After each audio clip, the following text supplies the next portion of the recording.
girlies, welcome back to our channel, Got Spooky Society. We are for the first time ever in Connersville, Indiana at the Elmhurst Mansion. And we are really excited that we were invited to come here with a group that we've done some stuff with prior.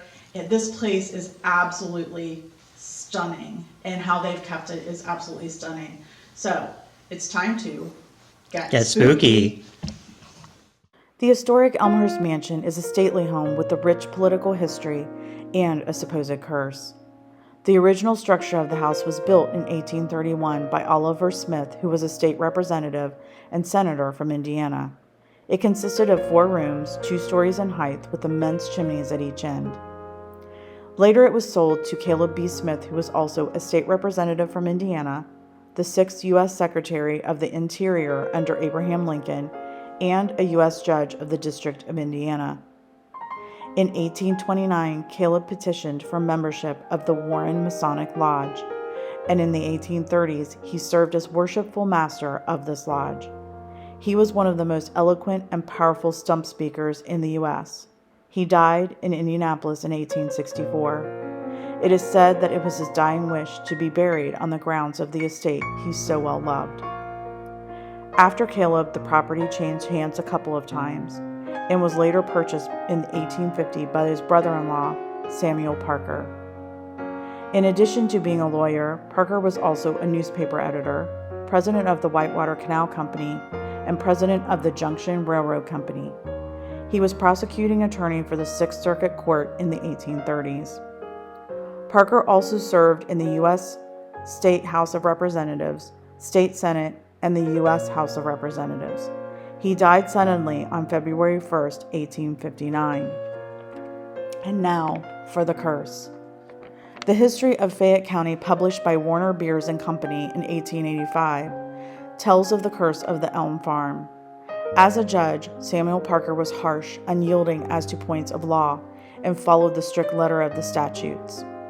Many times he publicly took the opportunity to deny the existence of God. James McIntosh was a young man but a very successful lawyer. His part in the events which follow was minor, yet cannot be omitted from the story. It is related that a trial was being held in Judge Parker's court at which a black witness was about to testify. When directed to stand and be sworn in, he made a request for a Bible. The lawyers who were examining him were Caleb Smith and James McIntosh. Judge Parker rose from his seat and berated the man and ridiculed his profession of religion. He demanded of him what a Bible meant to an ignorant man like him. The man finally stood before the judge and said, "Your Honor, the absence of a Bible in your court has been explained by you. To me, the Bible means the great truth, the basis and foundation of all law, the inspired word of God directed to man regardless of color or class. This denial of God will bring upon you, sir, and all your possessions and all who follow you sorrow, death, and destruction." From this day on, it was common to hear that Parker and his family and belongings were cursed, and so was Caleb and James. Samuel Parker is given credit for beautifying the grounds that surrounded his home. In 1853, he designated a portion of land to establish a private family cemetery. A simple marble obelisk inscribed Parker marks his grave. Sam Parker died in 1859. Much of his misfortune came from 3 separate destructions of the canal by flood. John Marshall Parker, who was the oldest son, died while out quail hunting with his friends. He was removing his gun from the wagon and it discharged by accident. He died instantly. Walter Scott Parker, the second son, was killed at the Battle of Richmond in Kentucky. It's believed that his mother brought him home to join his family on the hill. Samuel Parker, the third son, died suddenly in 1864. An infant son and daughter died as well. The only remaining son was Quincy Parker, and he had become an alcoholic. Sam's wife, Susan Parker, also buried in the cemetery, had a nervous breakdown and left the finances to Quincy. Quincy died from cirrhosis of the liver and was buried in Crown Hill until arrangements could be made to bring him home to his family's resting place. He remains in Crown Hill alone in an unmarked grave. Dr. Alonzo Dom, who opened the sanatorium and health resort and died a year later, is buried in the Parker Cemetery along with his sister Lucille. She died May 23, 1905. Her death certificate says she died from gastritis, malnutrition, and anemia. She mourned her brother's passing, and it is said she grieved herself to death. And then that one on the end is Dr. Dong, and this is his sister, Lucy. And then they had, well, that smaller stone is the twin stone to John Marshall Parker. And then there's other little stones for the infants. So Sam Parker is here. Three, because there's 2 infants, a baby girl and a baby boy. Boot. And then John Marshall is the oldest one. He was killed in a hunting accident. And then their second son was killed in the Civil War in the Battle of Richmond. Flashlight. And then that one? No, that one. Oh, okay. and then their third son, Samuel B., it just said that he died suddenly in 1864. And then Quincy, their son, he died. He's buried in Indianapolis alone, in Crown Hill. And then Susan was the last one to die, and this being so pretty and ornate, it's what makes me think it's hers, but it's only, this would be the base, so I don't know where the rest Right. of the stone is. And that would have been in what year-ish? Around 1900, 1901. Okay. Yeah, so anything could have happened to it. Yes. Well, this cemetery has been raided. Yeah. Looking for Caleb's body, which is in the story. Okay. And Base. Base. the base. The base. The base. And so that's why Lucy's is busted up, is because they were looking for Caleb. We don't know if Caleb is, I don't think Caleb is up here. Interesting. Yeah. Flashlight again. Can you turn that off, please? Thank you. Can you turn that back on if Caleb is up here? Buried up here? Turn the flashlight or torch back on.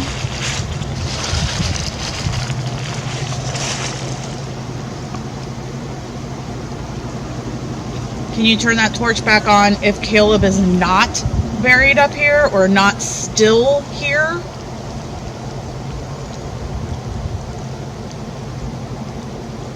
Very dim. Very dim. Yeah, thank you. Can you turn it off? Thank you. Ask if that's... Can you turn that back off, please? Thank you. Is that, can you turn that torch on if it is sitting on the base of Susan's headstone? Turn that torch all the way back on if it's sitting on the base of Susan's headstone, please. I see you trying. You have to try a little harder, please. The problem is that one, I should swap it out because that one's the one that the batteries are going dead.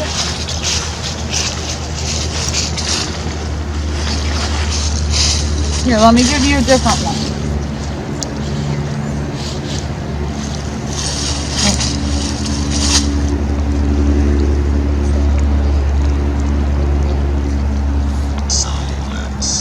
Silence, okay.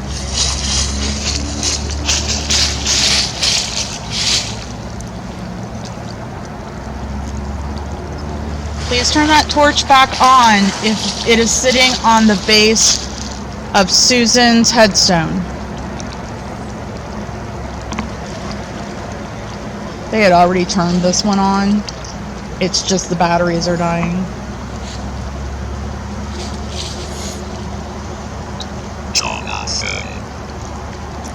Jonathan? We don't know the name of the infant. Is Jonathan here with us?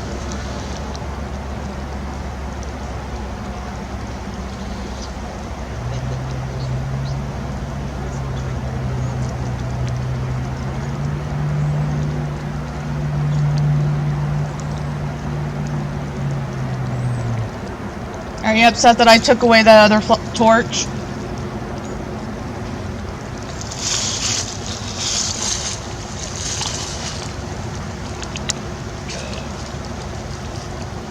Cub?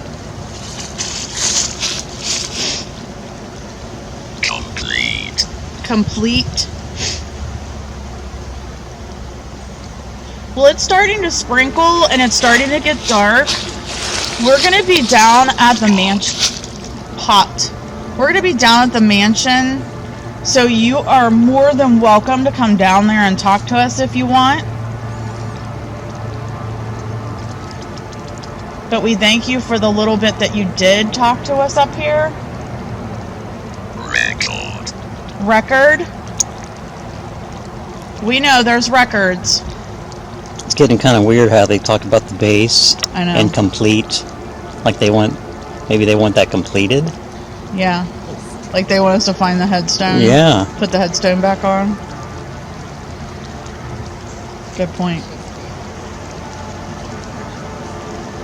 Just a guess. All right, well, we're going to go back down to the mansion. Jonathan. Yeah. You're standing on John Marshall's grave right there. Okay, so I'm standing on John Marshall's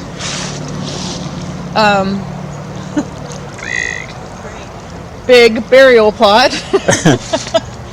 And it said Jonathan. Trip. Yep, you're That's a trip. just weird. For sure? For sure. Yeah. I thought you had said a John. Yeah. Wow. Okay. Charge. Jonathan. John. Whichever you went by. If Flashlight. Are you here? You are here then. Can you please turn that back off? Thank you. Would you want to come down to the mansion with us? Now we take you through the front room so you can see all of its beauty, paintings, furniture, and fireplaces. This once was 2 rooms when it was originally built in 1831 by Oliver Smith. In the 1880s, however, James Houston, a U.S. banker, businessman, and politician who served as Treasurer of the United States, purchased it and spent $44,000 in renovations. Here is a picture of James Houston. One of the most beautiful renovations that he made is this gorgeous red sandstone fireplace. This is a sculpture of Indian Joe, a crippled Shawnee Indian that lived and died at Elmhurst. He is supposedly buried here somewhere. This is also who they call the Whistling Boy, who was the son of the family that took care of the barns. Some say you can still hear him whistling.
Please wrap us in your white light.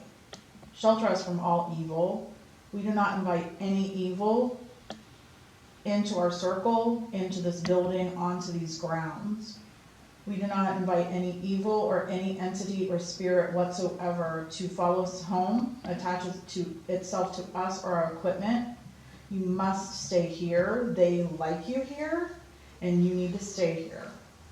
We do, however, invite any good spirit that would like to talk to us, tell us about your time here, tell us anything you feel you didn't get to say while you were here. We are just interested in any of your stories. We are just here to talk to you. We come in peace and with all due respect, and we are admiring this beautiful mansion that you reside in. Amen. Amen. Spirits, my name is Stephanie, and this is my first time here. I'm a highly sensitive, intuitive empath, and I can already feel all of the amazing energy in this building. Please feel free to talk to me, touch me, make me feel your energy as you have been. I'm here to help if I can, or just to listen to you tell all your lovely stories. I have no boundaries except you cannot attach yourself to me or follow me home. Hello, spirits. My name is Dale. You're going to see a lot of camera equipment and electronic equipment. Feel free to use it. Use the battery source if you need to. Use me if you need to. We mean no harm. Do not be afraid. Just tell us your stories. Spirits, we have several guests here with us. One that's here, well, actually a couple that are here a lot that you probably already know, but I'm going to have them introduce themselves as well and tell their boundaries.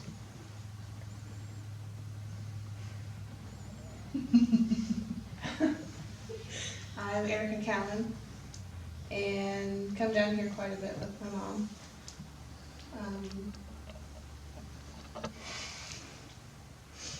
I know you don't want to be followed home. Yes, no, do not follow me home. What else? Do you care if they touch you or talk to you? No, that's fine. Okay, so just don't follow you home or attach you to you. Correct. Hi, my name is Alexis Cowan. I do come down here a lot also. Don't follow you home. No. Don't attach to you. Other than that, you're okay? Yeah. Cool. Hi, my name is Stacy, and I've been down here a lot. They all know me well. I know you. So feel free to use me to communicate through me, but you are not allowed to go home with me. You probably have before, but please stay here. My name is Carla. No boundaries, just don't attach or follow me home. Awesome.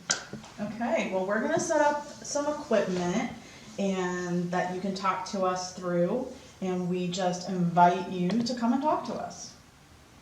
Like, too, if you guys see, I'm gonna put a cap all over here. If you guys see that go off, say, couch table. Thank you for coming and talking to us. Can you turn that torch on again?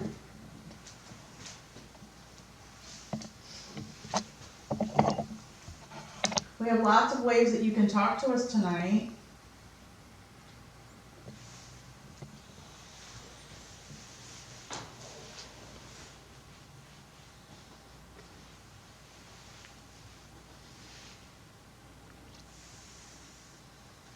Can you turn that torch on again for us? Oh, there's a flashlight over there too. Hi, thank you so much. Thank you very, very much.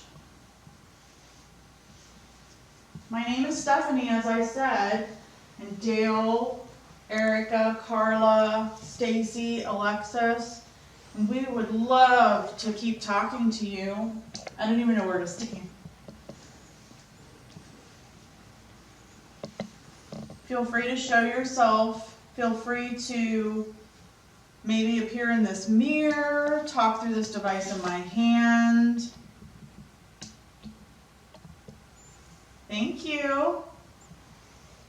Can you turn that torch back Thank you.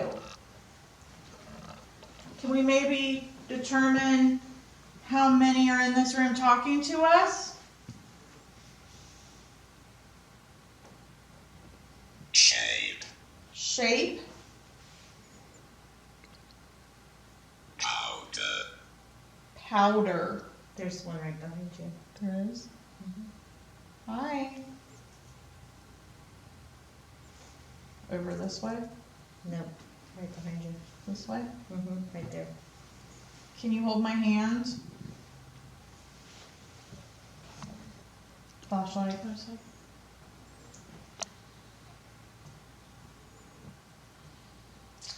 Can you turn that torch off, please? Thank you. Oh, wow, that's bright. Thank you. Okay, so I'm going to guess we at least have 3 spirits. Contact? Yes, we want to contact you. I'm guessing we have at least 3 spirits in here. Is this one still here? Are you sure it's not mapping this pillar? It was not there before, and it comes and goes. All right, cool.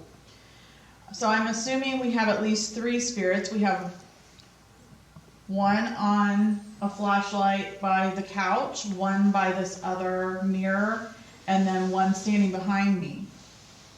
Is that correct? Can you touch one of those devices if I'm right?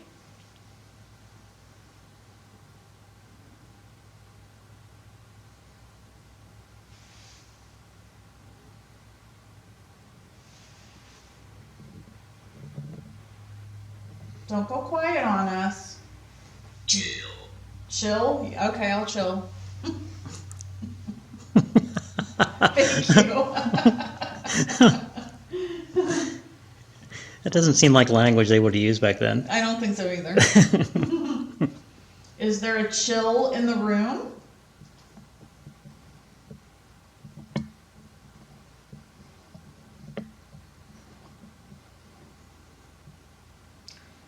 There is? Thank you.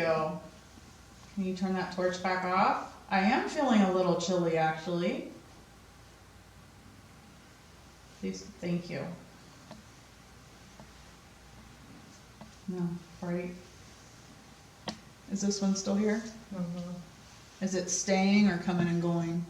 It's coming and going. It's kind of moving its arms. Okay.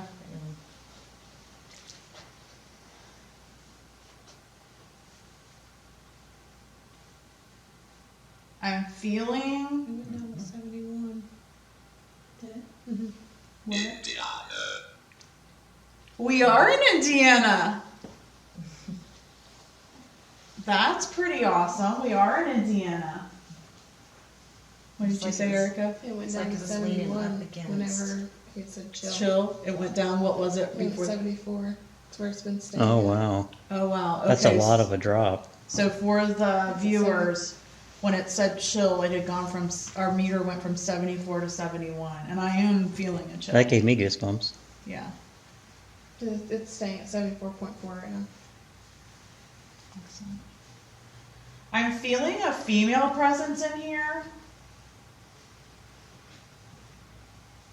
If there's a female presence in here, can you turn on, there, is that you? Okay, I thought so. Thank you. Can you turn it back off? Thank you. You're really good at turning that torch on and off.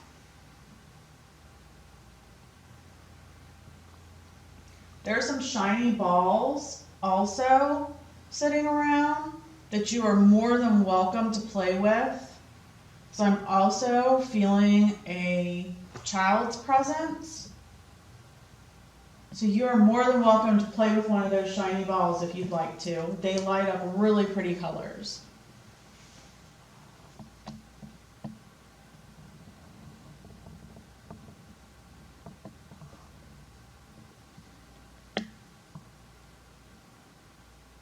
Is everybody's cell phone turned on airplane mode? Just to make sure that we're not, because it could set off equipment. I feel like there's possibly a child over here by this flashlight, by the mirror.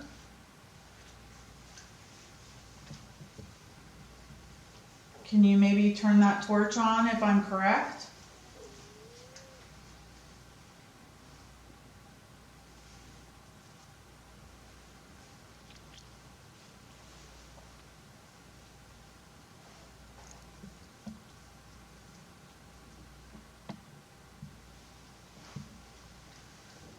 Did you say he was called the Whistling Boy? The little boy in the an Indian boy? Indian Joe. Oh, Indian Joe. What about this little boy on the other side? Flashlight. Flashlight. Hi. Can you turn that off?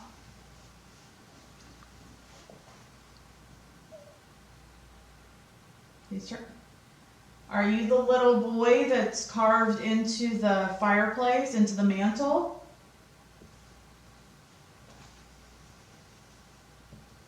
Can you turn that back on if that's the case?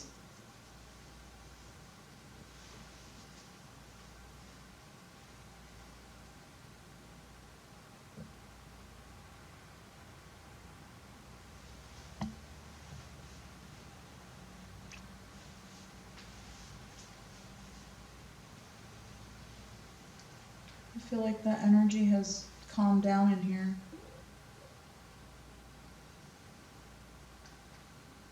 When the flashlight was going off, we went up to 77. Now we're standing still at 75. Really? Wow. 77. So it went from 74 to 71 up to 77. Now we're at standstill at 75.7. Now? What about now? Can you come over towards this red light?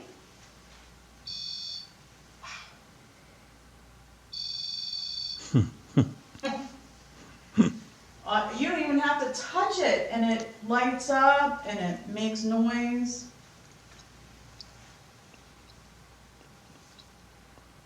So is that mapping the pillar? No, it disappeared before. It's not even mapping her. It's right in front of the pillar. Now is it mapping? I think it's trying to hold your hand. This hand? Yeah. Can you hold my hand?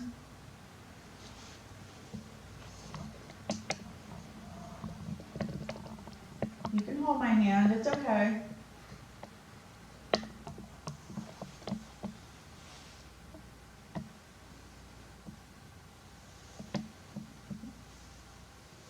Okay, well, I feel like the energy has gotten really low in here and we have a lot of ground to cover. So I thank you very much for talking to us. And if you want us to stay in here, please light up one of those devices for us. One of the torches, touch one of the shiny balls. Something. And we'll stay. Otherwise, we're going to go in the next room, and you're welcome to come with us into the next room.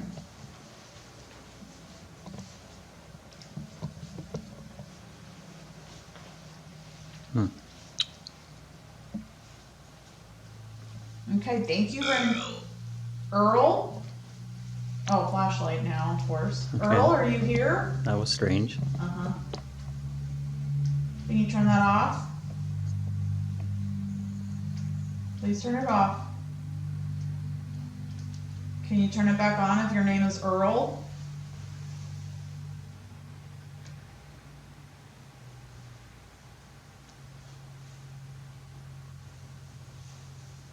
Can you turn it back on if your name is Earl, please? Turn that torch back on. I don't think so. I think that's the little boy. It looks like a little boy sitting in a chair. Yeah? Mm-hmm. The rocking chair? Chair next to the rocking chair. Oh, yeah. Face. Face? Just appeared on its own. Is the one still behind me? Mm-mm. No? Okay. And you didn't move it? And so this one went away and it's over there? sitting right there. Awesome. We'd like to see your face. Can you show us your face? Barry. Barry, B-U-R-Y. Are you buried here? If you're buried up on the hill in the cemetery, can you turn on one of our devices, please? Let us know.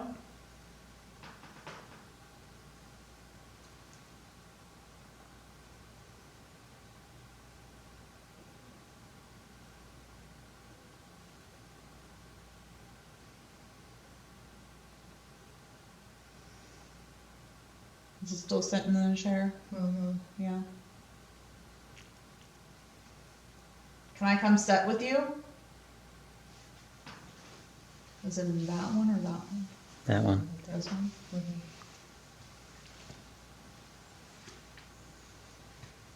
Is it still there? Mm-hmm.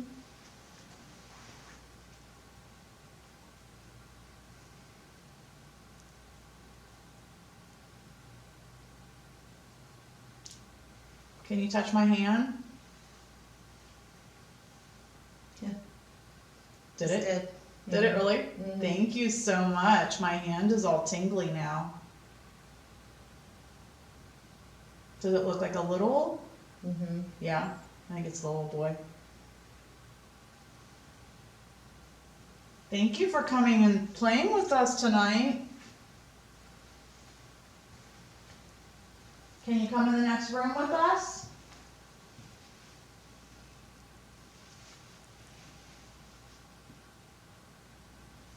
Okay, well, we're gonna move into the next room, and we would love for you to come with us, please. We'll talk to you in there, okay? Thank you so much for communicating with us.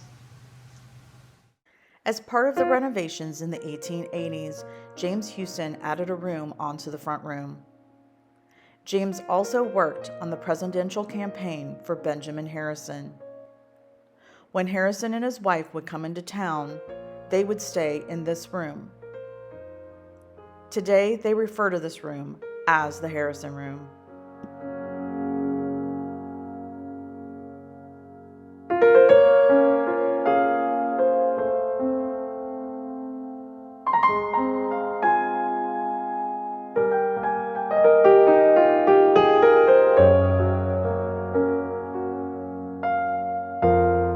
Might want to talk to us?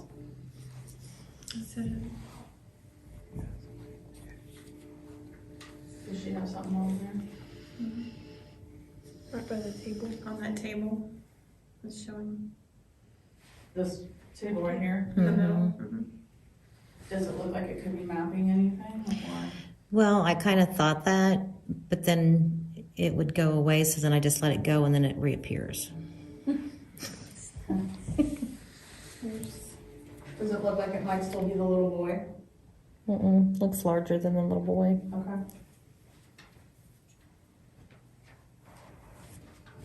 If you're standing over there by that table, can you touch one of those devices? Touch that shiny ball, turn on that torch. Oh, I don't have the REM button on, that would help. Oh. Minor detail. All right, Well, if they were strong enough, they would turn it on for you. Right. So we'll see what happens. Our caretaker believes if it was that strong, they can turn on lights, they could run a sweeper too. Exactly. Did I do anything to it? It moves to the chair. It's back. It went away and now it's back. There's actually two of them. Can you go towards that red light if you're over there and make it light up and make the noise go off on it, please?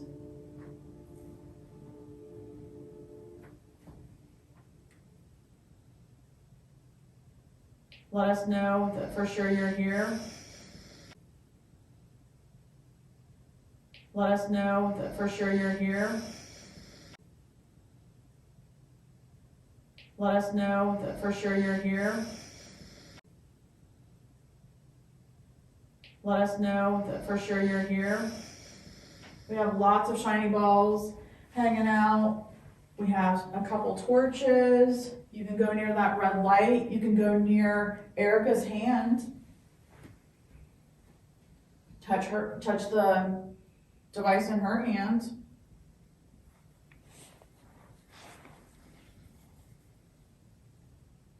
Show yourself in the mirror back there.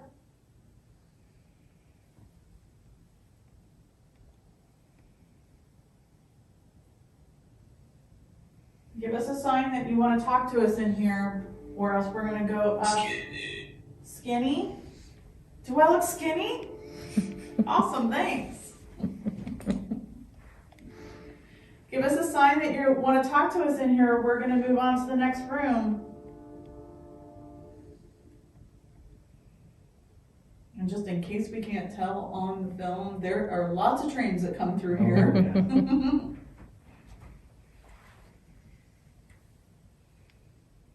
And all those headlights outside are not orbs. Correct. All right, well, it doesn't look like you want to talk to us, so we're going to move to the next room. But thank you so much if you did talk to us.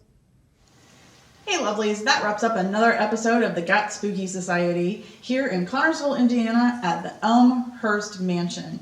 It's absolutely beautiful. So glad that we were invited to come here. If you're new to our channel, welcome. Please hit that thumbs up, smash that subscribe button, comment. Anything you do helps our channel for free. And until next time, Stay spooky.